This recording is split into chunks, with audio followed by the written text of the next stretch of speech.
Good morning बच्चों। देखिए, आज आप लोगों को वर्गमूल और घनमूल का जो मैंने कहा था ना कि पहले बेस तैयार कर लो बेटा कैसे लगाया जाता है।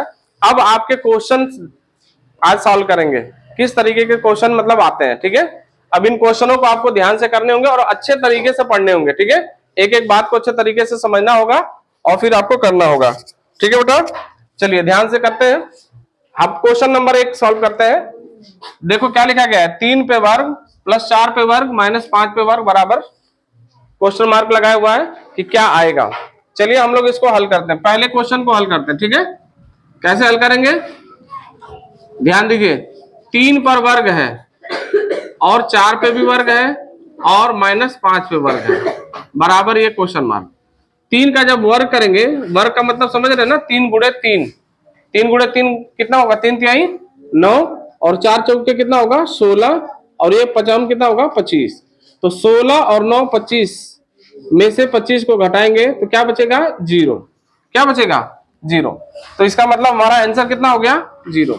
तो जब आंसर 0 हो गया तो इसमें क्वेश्चन नंबर 1 ए लिखा है 0, बी लिखा है 3, सी लिखा है 5 और डी लिखा है 4। तो कौन सा ऑप्शन सही होगा हमारा, ए सही होगा। समझ में आ रही है कि नहीं बात। चलिए दूसरा क्वेश्चन हम लोग देखते हैं। 1764 बराबर है, 1764 का वर्गमूल लेना है। ये जो आपका अंडर रूट में लिखा होता है इसका मतलब होता है कि इसका हमें क्या लेना है, वर्गमूल लेना है। ठीक है, वर्गमूल 2 विधियों से हमने आपको बताया था, गुणनखंड विधि से भी और एक कौन सी विधि से, एक तो आप क्या काम करते हैं कि या तो गुणनखंड विधि हल कर लीजिए या तो फिर वो वाली विधि हल कर लीजिए, भाग विधि। दोनों विधियों को आपको हमने बताया था। देखिए 2 से अगर हल करते हैं, 2 से भाग देते हैं तो 2 अट्ठे 16 और 2 अट्ठे 16, 2 दूना के 4, फिर 2 से काटेंगे 2 चौक 8, 2 चौक 8, 2 एकम 2। अब ये 441 हो गया। अब ये 441 हो गया तो अगर आप चाहते हैं तो 3 से देखिए, पहले काटिए, 3 से कट रहा है, 3 से नहीं कटेगा तो 21 21 होता है। तो ये मान के चलिए 21 21 441 होता है अगर आपको पता है तो, नहीं तो फिर 3 से पहले काट के देख लीजिए।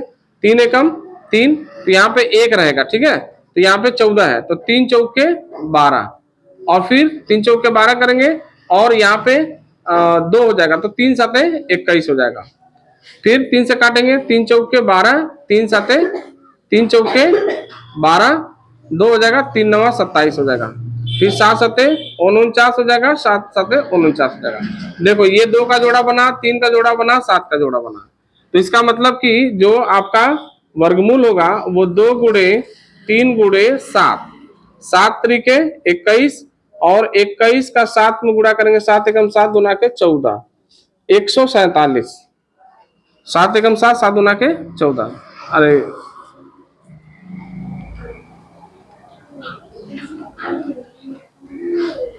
वर्गमूल है 2, 3 दुना के 6, 6 सते 42, ये क्या लिख दिया मैंने, 7 6 दुना के 3 दुना के 6 और 7 6 42, कितना आ रहा है 42, ये रहा 42, 42 आपका ये रहा।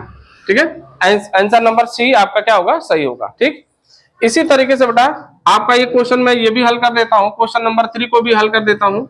ठीक है, क्वेश्चन नंबर 3 क्या है, आप देख रहे हैं कि अंडर रूट के ये लिखा गया है ऐसे करके। तो हम क्या काम करते हैं कि 100 से 1000 से ऊपर भी गुणा कर देते हैं, 1000 से नीचे भी गुणा कर देते हैं। जब गुणा कर देंगे तो ऊपर का ऊपर बन जाएगा 441 और नीचे बन जाएगा 625। ठीक है ना, ये रहा। अच्छा अब क्या काम करेंगे, अब वर्गमूल आपको पता है, इसका वर्गमूल होता है 21 और इसका वर्गमूल होता है 25। 21 बटा में कितना हो गया 25। अब रह गई बात कि इसमें आंसर कौन सा सही होगा, भाग देते हैं। क्या करेंगे, भाग देंगे। 21 में 25 से भाग दीजिए, 0 बार में जाएगा, ये 10 हो जाएगा, 25 वाटे 200 हो जाएगा, फिर ये 0, फिर एक 0, 25 चौके 100। कौन सा आंसर समझ में आ रहा है, डी वाला ऑप्शन सही आ रहा है, ये वाला ऑप्शन आपका सही है। ठीक है ना, तो इस तरीके से आप लोग इन तीनों सवालों को आराम से आप कर सकते हैं।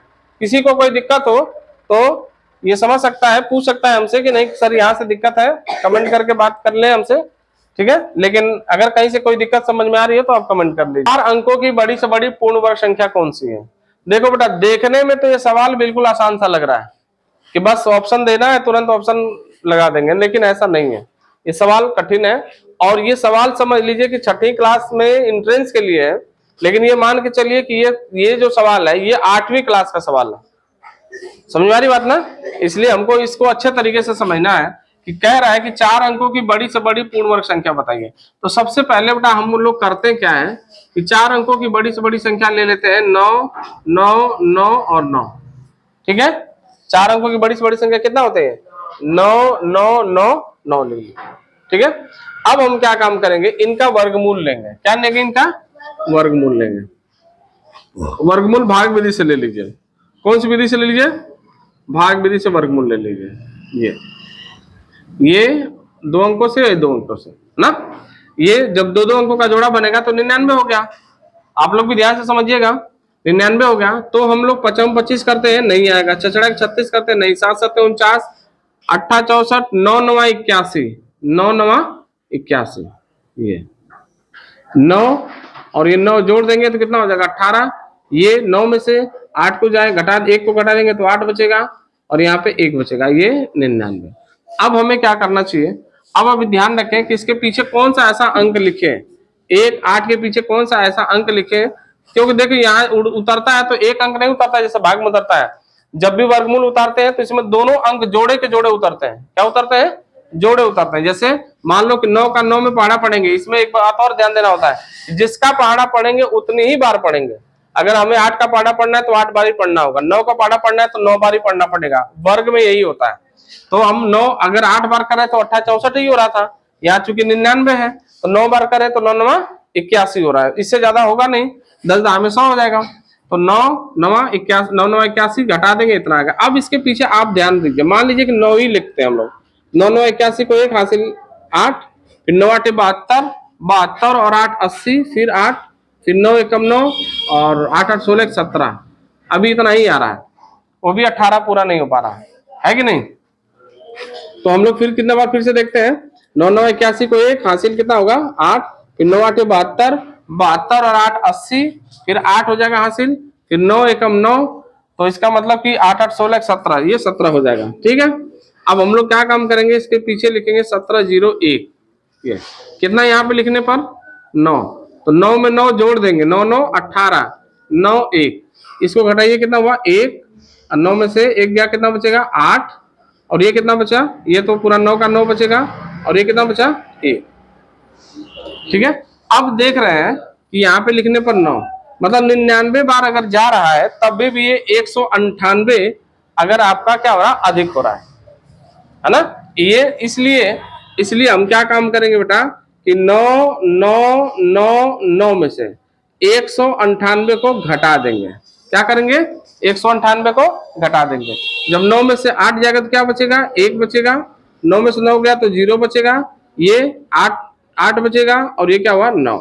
मतलब ये अगर संख्या रहती, इसलिए अगर कम हो जाती तो जो संख्या रहती वो 99 से भाग दे चली जाती ना। तो इसका मतलब कि यह जो संख्या है यही संख्या पूर्ण वर्ग संख्या है। और वो कितने का? 4 अंकों की सबसे बड़ी पूर्ण वर्ग संख्या कौन सी है?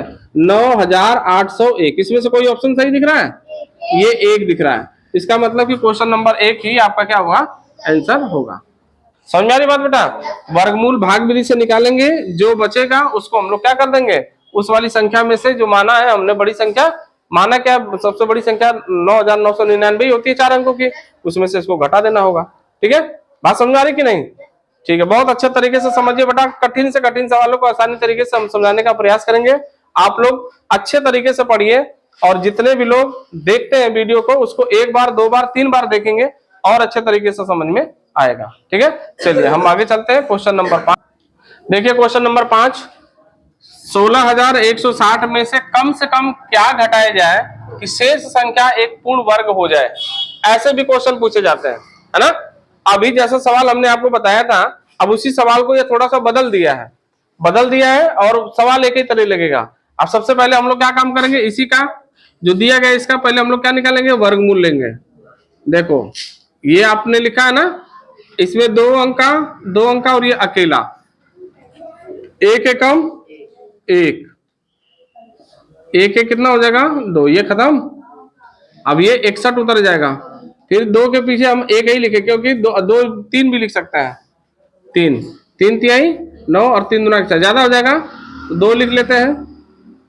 2 दूना के 4, 2 दूना के 4, 2 लिखते हैं तो ये 44 हो जाएगा। इसके पीछे 2 लिखेंगे बेटा, 2 और 2 4, ये 2, 11 में से 4 गया 7, ठीक है। और यहाँ पे कितना बचा, 5 में से 4 गया 1। अब क्या होगा, पूरा 60 उतर जाएगा, ये पूरा उतर जाएगा। अब 2 4 के पीछे कितना लिखेंगे बताइए। 2 4 के पीछे अगर हम लोग 9 लिखते हैं, 9 दूना 18 हो जाएगा, 6 लिखते हैं, छछड़ा के 36 को 6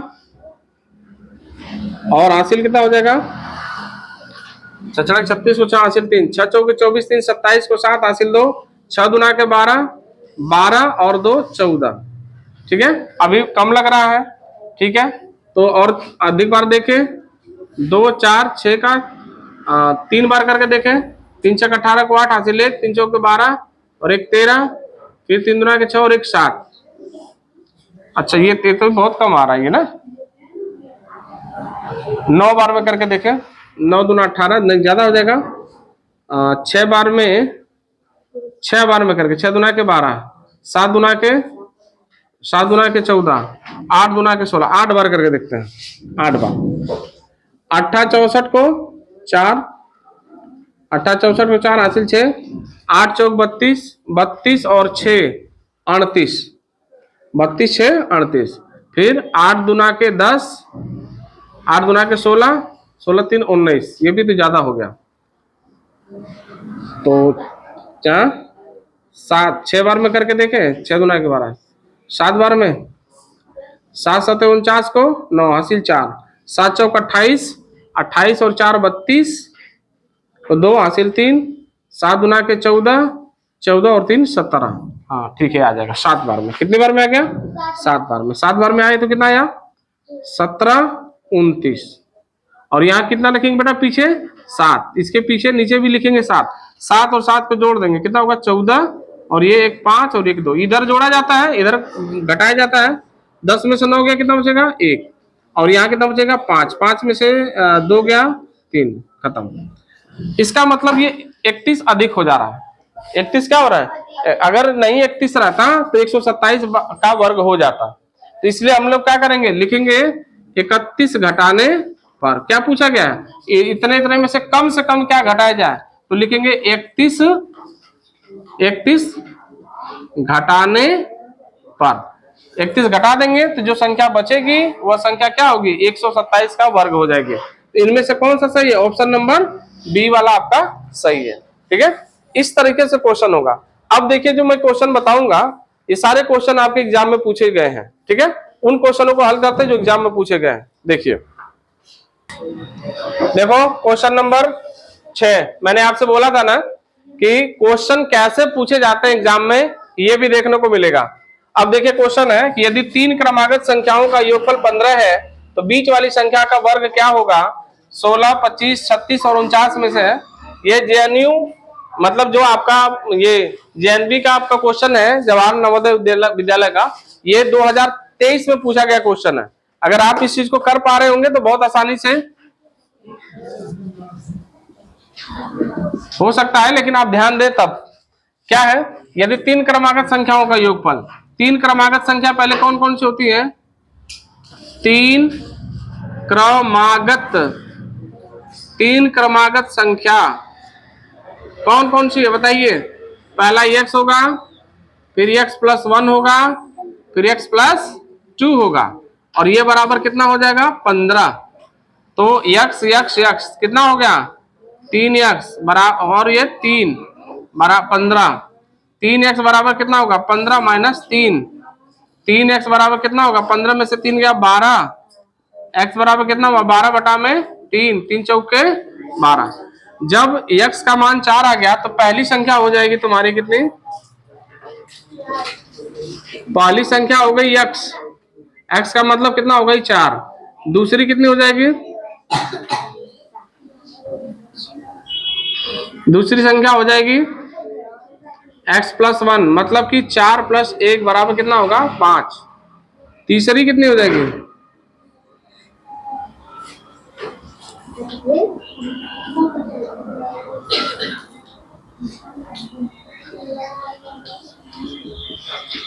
छह हो जाएगी। ये 4 है, ये 5 है और ये कितनी हो गई 6। तो इसमें ये कह रहा है तो बीच वाली संख्या का वर्ग बताइए। बीच वाली संख्या कौन सी है बताइए, बीच वाली संख्या कौन सी है 5। तो बीच वाली संख्या आपकी कितनी है 5। बीच वाली संख्या कितनी है 5 है। तो 5 का वर्ग कितना हो जाएगा, तो 5 का वर्ग 5 पे 2 घात कर लेंगे, कितना होगा 25। इस तरीके से सवाल लगाने होंगे। आपको समझना होगा कि ये सवाल किस तरीके से पूछा जा रहा है और हमें कहां पर समझना होगा अपने आप को। कोई भी संख्या 3 क्रमागत संख्याएं क्या होती है, पहली x होगी, दूसरी कितनी होगी x+1 और तीसरी x+2। तो तीनों का योग जो है वो कितना है 15 है। तो x करके 3x+3, उधर घटा दोगे तो कितना होगा 15-3, फिर 3x बराबर कितना हो जाएगा 12 बटा में 3 बराबर 4। पहली संख्या हो जाएगी 4, दूसरी 5, तीसरी 6। तो बीच वाली संख्या तुम्हारी कितनी है 5 है। 5 का वर्ग हमें क्या करना है ज्ञात करना है। इस तरीके से सवाल देखिए आपके पूछे जा रहे हैं। थोड़ा सा दिमाग अपना प्लस करना होगा बस। अगर जो प्लस नहीं करेगा वो सवाल नहीं कर पाएगा। इसलिए अपने दिमाग को थोड़ा सा और उच्च स्तर में लेके जाइए कि इस तरीके के सवालों को आराम से हल कर पाए। ठीक है, चलिए नेक्स्ट 7वां क्वेश्चन देखते हैं हम लोग। ठीक है, क्वेश्चन नंबर 7 को देखते हैं हम लोग। ये क्वेश्चन नंबर 7 जो है लिखा गया है x बटा में 25 बराबर 196 बटा x है। तो x बराबर है कितने के 56 के, 70 के, 84 के, 42 के। ये क्वेश्चन आपका जो है 2021 में पूछा हुआ क्वेश्चन है। अब आप समझ लीजिए कि आप अपनी तैयारी कितने स्तर तक के कर पा रही हैं। ठीक है, आप लोग कितने स्तर का कर पाए हैं। अब उस हिसाब से आप देख लीजिए ध्यान से कैसे इसको हल करना है। समझ में ना आ रहा है तो हम हल कराए जाए, इसको ध्यान से देखिए। जब भी इस तरह के सवाल आते हैं तो हम क्या करते हैं क्रॉस मल्टीप्लाई करते हैं बेटा। क्या करते हैं क्रॉस मल्टीप्लाई। जब x का x में गुणा होगा तो यहाँ पे क्या होगा x² हो जाएगा और ये 25 और गुणे कितना हो जाएगा 196 हो जाएगा। और ये x बराबर कितना हो जाएगा, ये अंडर रूट में हो जाएगा। अंडर रूट का मतलब कि जैसे हमको वर्गमूल लेना है। क्या लेना है वर्गमूल। x बराबर कितना हो जाएगा 25 का वर्ग करेंगे तो 5 हो जाएगा। और 196 कितने का वर्ग होता है बताइए। 196 किसका वर्ग होता है, कितने लोग पता है। 196 का भी नहीं पता कितने लोग का, कितने का होता है 14 का वर्ग है। मालूम है कि नहीं। तो जब 14 का वर्ग है तो इसको हम लोग क्या कर सकते हैं 14 लिख सकते हैं। ठीक है, अब हम गुणा करेंगे तो 14 पंजे कितना हो जाएगा 70। 5 इसका 14 इसका 14 पंजे 70। इसमें से कोई सही है, कोई दिख रहा है। हाँ, ऑप्शन नंबर कौन सा दिख रहा है 70 बी है। ऑप्शन नंबर कौन सा है बी। इसका मतलब इस तरीके से देखिए हम कर पाए तो एक एक सवालों पर हम अच्छी पकड़ बना सकते हैं। लेकिन हमें बार बार रिवीजन करना पड़ेगा। जैसे एक सवाल आप कर रहे हैं उसी तरह से बार बार उसको रिवीजन करके देखना पड़ेगा। ठीक है, चलिए नेक्स्ट क्वेश्चन देखते हैं हम। देख लीजिए बेटा, एक क्वेश्चन लिखा गया है, ये करनी के अंदर है लेकिन घन में है ना। घनमूल निकालना है। 3 घात है तो क्या निकालना होगा घनमूल है। घनमूल है 0.008 का मान ज्ञात करना है। आप समझ सकते हैं कि घनमूल आपका वर्गमूल घनमूल कक्षा 8वीं में है और हम किसका एंट्रेंस दे रहे हैं कक्षा 6 का एंट्रेंस दे रहे हैं। और बच्चा कौन से क्लास में पढ़ता है कक्षा 5 में पढ़ता है। और सवाल कौन सा है कक्षा 8 का है, क्योंकि वर्गमूल और घनमूल कहां पे मिलता है कक्षा 8 में मिलता है। तो अगर आपने 8वीं स्तर तक की तैयारी नहीं की है, 8वीं स्तर तक आप वो नहीं तैयारी की है या सवाल नहीं लगा पाते हैं तो कहीं ना कहीं समझ लीजिए कि आपका रिजल्ट रुकेगा। इसलिए आपको बताया जाता है कि कक्षा 5 में पढ़ने वाला लड़का 6वीं 7वीं 8वीं तक का सिलेबस लगा पाए, अच्छे तरीके से लगा पाए तो सवाल अच्छे तरीके से कर सकता है। तो इस तरह से देखिए JNV में पूछा गया क्वेश्चन 2011 में और ये घनमूल है। तो घनमूल को हम हल करने का तरीका आपको बेटा समझाए रहे पहले से ही कि हमें क्या करना होगा। पहले 0.008 है ना, इसको क्या काम करते हैं कि किसमें बना ले 1000 से ऊपर भी गुणा कर दे 3 अंक इधर भी और 1000 से इधर भी, इसको ऐसे कर लीजिए। ठीक है, अब करेंगे क्यों, क्योंकि इसको हमको बिना दशमलव का बनाना है ना। तो बिना दशमलव का बनाना है तो ये कितना हो जाएगा 8 और ये हो जाएगा तुम्हारा कितना 1000 और यहाँ पे कितना है 3। अब ये बहुत आसान है, अलग अलग घनमूल ले सकते हो। अलग घनमूल लेंगे तो इसका हो जाएगा 2, 2 दूना के 4 दूना के 8 और 1000 का घनमूल हो जाएगा 10, 10 दहा में 100 दहा में 1000। ये बहुत आसानी से समझ में आना चाहिए कि 8 का घनमूल कितना होता है, घनमूल कितना होता है 2 होगा और 1000 का घनमूल कितना होगा 10, क्योंकि 10 गुणे 10 गुणे 10, 10 दहा में 100 दहा में 1000 और 2 गुणे 2 गुणे 2, 2 दूना के 4 दूना के 8 ऐसे होता है। अब ये बटा में आ गया तो इसको हम लोग हल कर सकते हैं 0 दशमलव कितना होगा 2, 10 से करेंगे तो 0.2। इसमें से हमें चेक करना है कि कौन सा ऐसा आंसर है जो सही है। ऑप्शन नंबर ए सही है। कौन सा सही बेटा? बोलिए फिर से। ऑप्शन नंबर 1 सही है आपका, ये ऑप्शन नंबर 1 सही है, ए। ठीक है ना। इस तरीके से आपके सवाल देखो किस तरीके से सवाल पूछे गए हैं, और आप लोग देखिए कि आपकी तैयारी किस स्तर की हो रही है और वहां तक आप पहुंच पा रहे हैं कि नहीं। कई बार आप देखिए वीडियो को और बार बार पढ़िए सवालों को, तब जाके ये तैयार हो पाएगा आपका। क्वेश्चन नंबर 9 देख लीजिए। एक स्कूल में विद्यार्थियों ने 2304 रुपए फीस के लिए गए, ठीक है, इस एक स्कूल में, और यदि प्रत्येक विद्यार्थी ने उतने पैसे दिए जितनी विद्यार्थियों की संख्या थी, तो विद्यार्थियों की संख्या कितनी थी? 240 थी, 460 थी, 480 थी, 440 थी। अब आप समझ सकते हैं कि कभी भी रुपए से पैसे में अगर हम बदले तो आपको पता है ना कि 1 रुपया बराबर कितना पैसा होता है? 100 पैसा होता है। ठीक है, तो यहां पे माना कुल विद्यार्थियों की संख्या कितनी है आपकी? x है, तो विद्यार्थियों की संख्या x है, तो इसका मतलब पैसा में ही होगा। तो पैसे को अगर रुपया में बदला जाएगा तो हम 100 से क्या करना पड़ेगा? हमें भाग करनी पड़ेगी। रुपया को पैसा में बदला जाता है तो 100 से गुणा करना पड़ता है, लेकिन जब पैसे को रुपया में बदला जाता है तो 100 से क्या करना पड़ता है? भाग देना पड़ता है। तो जब यहाँ जितने इनकी, क्योंकि पैसे देते हैं तो पैसे में ही मतलब वो आएगा। तो यहाँ पे हम लिख रहे हैं कि माना कुल विद्यार्थियों की संख्या x है, तो पैसा भी इकट्ठा हुआ होगा। कितना पैसा हुआ होगा? x। तो हम x गुणे x करके x स्क्वायर बटा में इतना लिखते हैं, ये 100 से, और ये बराबर कितना लिखेंगे कि 2304 रुपए। तो x बराबर कितना होगा? x स्क्वायर बराबर कितना हो जाएगा? 100 गुणे 2304। तो x बराबर कितना हो जाएगा? ये अंडर रूट में हो जाएगा। अच्छा ये बताइए आप, ये 2304 किसी का वर्गमूल है, वर्ग संख्या है कोई? कितने का है? 48 का है। तो ये कितना हो जाएगा? ये 10 का हो जाएगा, ये 10, और ये कितना हो जाएगा? 48। तो ये हो गया 480। इसका मतलब कि जो लड़के होंगे वो कितने होंगे? 480 होंगे। और एक लड़का कितना पैसा दे रहा है? पैसा तो कितना दे रहा होगा? उतना ही पैसा दे रहा है, 480 पैसा, मतलब कि 4 रुपया 80 पैसा। ठीक है ना। तो इस तरह से आपका एक सवाल लग गया। अब ये सवाल समझ लीजिए कि आपके रुपया पैसे में की वजह से ये आपको रोक सकता है सवाल। ये क्वेश्चन आप लोगों को हम बता देते हैं कि ऐसे भी क्वेश्चन आते हैं, क्योंकि इस इधर के बीच में ऐसे क्वेश्चन बहुत कम आए हैं, लेकिन आपका चैप्टर है, चैप्टर में से क्वेश्चन पूछे जा सकते हैं। 2000 में क्वेश्चन ये पूछा गया था, under root 169 under root 144 minus under root 225 को हल करना है और ये बताना है कि इसमें कितना आएगा आंसर। ठीक है, आपको पता है ना 169 का कितना होता है? 13 होता है, और 144 का कितना होता है? 12 होता है, और 225 का कितना होता है? 15। तो 12 15 कितना होगा? 15 25 कितना हो गया? 25 15, ये हो जाएगा तुम्हारा कितना आंसर? 10। ठीक है, इस तरीके से आपके क्वेश्चन आए। अभी आप ध्यान लीजिए, ध्यान से सुन लीजिए। जरूरी नहीं है कि किस में कौन सा क्वेश्चन पूछा गया है, चैप्टर में आपके है तो क्वेश्चन इसमें से पूछा भी जा सकता है। और यदि आपको और अच्छे तरीके से पढ़ना है तो एक बार नहीं कई बार इसको देखना पड़ेगा, और इसके कई तरह के क्वेश्चन होंगे। हम इससे फिर दोबारा बनाएंगे वीडियो, तो इससे भी जो हार्ड क्वेश्चन पूछे गए उन क्वेश्चनों को बताएंगे। ठीक है, फिलहाल अभी तक इतने क्वेश्चन आपके इस वीडियो में मिलेंगे।